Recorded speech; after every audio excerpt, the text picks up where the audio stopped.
Okay guys, we're back. This is our flow control lab.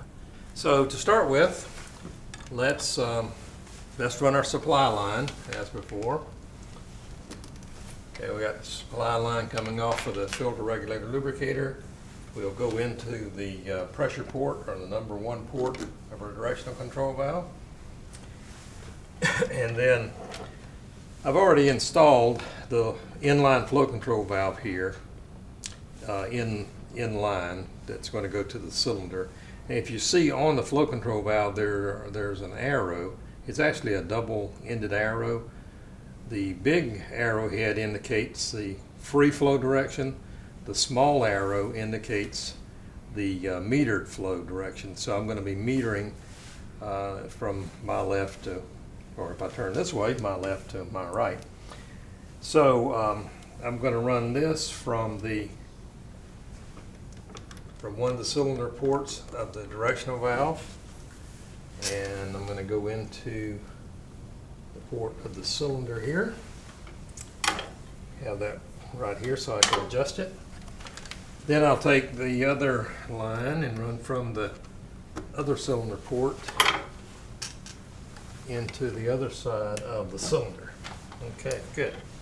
Now I'm going to start by turning this flow control valve all the way in, which is closing it off. Okay. And then I can shift my slide valve here so I have air pressure. All right. Now I just retracted the cylinder. It was a little bit out, so I retracted it. I'm going to have the flow control valve, as I said, screwed all the way in, so it's shutting off the flow metered into that cylinder. So when I shift the valve to make the cylinder extend, it's not moving. But now as I open the flow control valve, you can see the cylinder over there moving. Okay? Then I shift the valve, I'll do that again. I retract the cylinder. Okay? Now I have the flow control valve partially opened, so watch the cylinder now. Watch the cylinder rod as I extend the cylinder. See, it's extending slow. And also you see the pulsating or the jerking action of that cylinder. Back up here.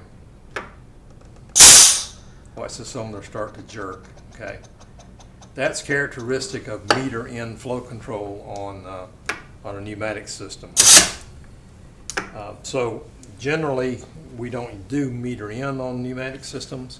We'll generally do meter out. There are some reasons that we might want to meter in, so I wanted to hook it up so you'd see how it works, and so you see that. Okay, so now let me retract the cylinder all the way.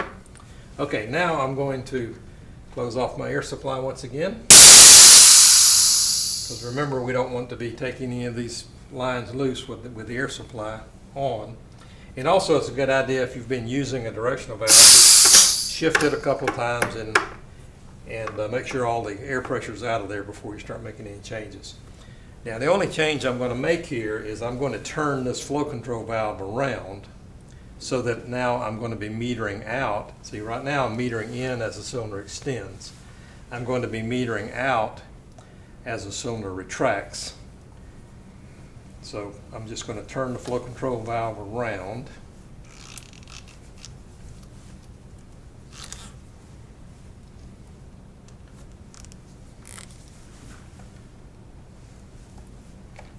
So now my big arrow is pointing in, so it's free flow in. The small arrow is pointing out, so that means it's meter out. All right. Turn the air supply back on.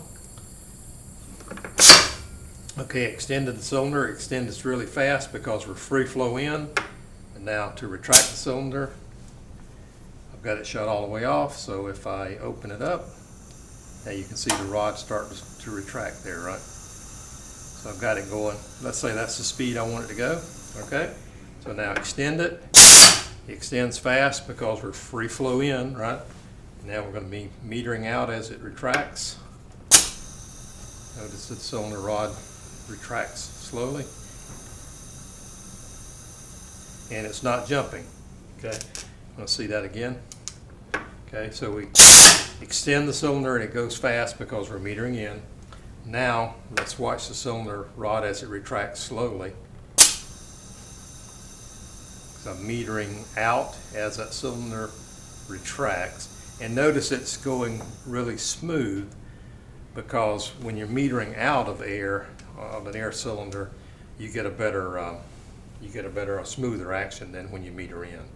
So there you have it. We have meter in flow control, meter out flow control on a pneumatic system. Okay, so that's it for that lab. Please stay tuned for the next one. Thank you.